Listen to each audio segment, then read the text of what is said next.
ज्यावेळी तुम्हाला वाटतं ना की माझ्यावर अन्याय होतोय, मला त्रास होतोय, मला महत्त्व मिळत नाहीये, मला कोणी लक्ष देत नाहीये, you are cribbing like a child. ते दिवस संपले की जेव्हा तुम्हाला जेवण टेबलवर आणून देत होती आई, तुम्हाला बिझनेस मिळाला नाही म्हणून कुणी आणून टेबलवर देणार नाही.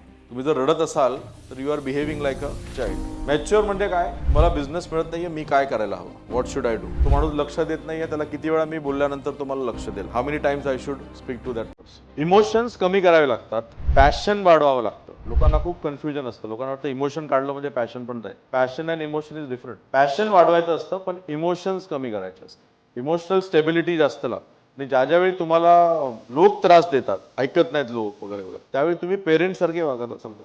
आणि बऱ्याचदा लोक बघा ना असे, मी सांगितलं की ऐकत नाही, यांनी सांगितलं की ऐकतो, तर मी त्याला पेरेंट्स सारखा बोलतो म्हणून तो ऐकत नाही. तो माणूस मॅच्युअरली बोलतो म्हणून तोच ऐकतो. जेव्हा आपण एखाद्या व्यक्तीला ऑर्डर देतो ना हे करायचंच, त्यावेळी ना त्याचा इगो हर्ट होतो, त्याचं इम्पॉर्टन्स कमी होतं. की तुला काय वाटतं माहित नाही, मला वाटतं ते तू करायला हवं आणि तू माझ्यासाठी काम करायला हवं, असा तो एक मेसेज जातो. पण मॅच्युरिटी काय की see this is the problem, do you agree, हे आपल्याला करावं लागेल, हे केलं तर फायदा होईल, तुम्हाला काय वाटतं. So we give that respect to the person. जसे आपण रिस्पॉन्ड होऊ तसेच लोक रिस्पॉन्ड होतात.